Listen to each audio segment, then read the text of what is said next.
নমস্কাৰ প্ৰিয় দৰ্শকসকল, আপোনালোকক আজি মই এটা খবৰ লৈ আহিছোঁ য'ত আপোনালোকৰ এখন খেল অনুষ্ঠিত হ'ব গৈছে, য'ত ডে নাইট খেল অনুষ্ঠিত হৈছে কঠীয়াতলীত।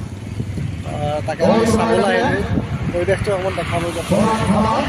এতিয়া কঠীয়াতলীৰ অঞ্চলত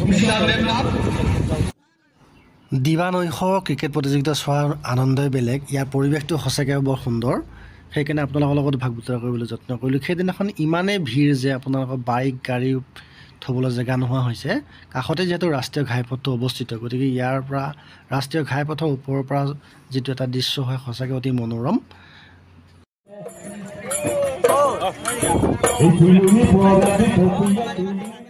ফাইনেল খেলখনৰ পূৰ্বে বিভিন্ন সাংস্কৃতিক অনুষ্ঠানৰ আয়োজন কৰা হৈছিলে আৰু লগতে উদ্বোধকসকলেও বিভিন্ন ধৰণৰ বহুমূলীয়া ভাষণসমূহ দিছিলে।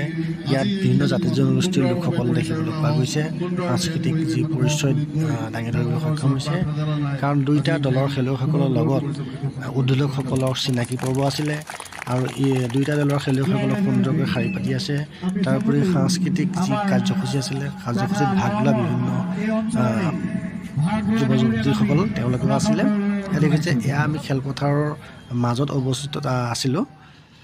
এয়া চিনাকি পৰ্ব আৰম্ভ হৈ আছে।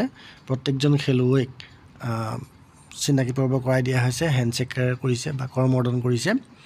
তাৰপিছত তেওঁলোকে অতি সুন্দৰভাৱে শৃংখলা বজাই ৰাখি পেলাই তেওঁলোকে চিনাকি পৰ্ব শেষ কৰিলে। শেষ কৰাৰ পৰত লাহে লাহে তেওঁলোকে খেলপথাৰৰ পৰা বাহিৰলৈ গ'ল আৰু এয়া কিছুমান আলোচিত এয়া খেলৰ আৰম্ভণি হৈছে। হিন্দী, ইংৰাজী আৰু অসমীয়া তিনিটা ধৰণৰ কমেণ্টৰী ব্যৱস্থা কৰা হৈছিলে। অতি সুন্দৰভাৱে তেওঁলোকে আকৰ্ষণীয় কমেণ্ট কৰিছিলে আৰু এই খেলখনক যিটো সৌন্দৰ্য সহায় কৰিছিলে। খেলখন অনুষ্ঠিত হৈছিলে এটা নগাঁৱৰ দল আৰু এটা কঠীয়াতলীৰ দল। দুয়োটা দলে জয় হোৱাৰ কাৰণে বিভিন্ন কষ্ট হৈছে। এয়া বলিং কৰি থকা দৃশ্য।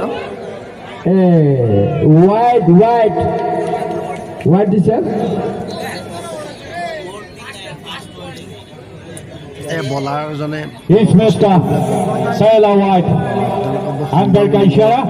প্ৰদৰ্শন কৰিছিলে। নিজৰ পচন্দ অনুসৰি বা চাহচন্দ অনুসৰি খেলিবলৈ সমৰ্থ হৈছিলে।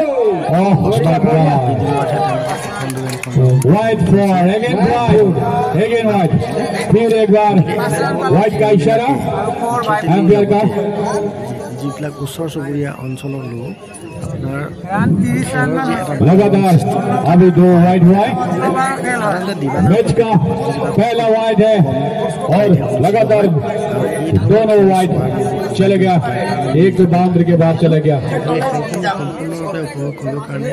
পৰৱৰ্তী ভিডিঅ'টো চাব লাগিব।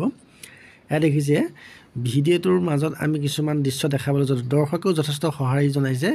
ৰাতি 10:30 বজামানৰ দৃশ্য। সকলোৱে নিজৰ কাম কাজ পৰিহাৰ কৰি হ'লেও কাম কাজসমূহ শেষ কৰি পেলাই খেলখন উপভোগ কৰিবলৈ আহিছে। যিহেতু এখন চূড়ান্ত খেল আছিলে, গতিকে এনেকুৱা ধৰণৰ খেল অনুষ্ঠিত হৈ থকাটো আমাৰ সকলোৱে কাম্য।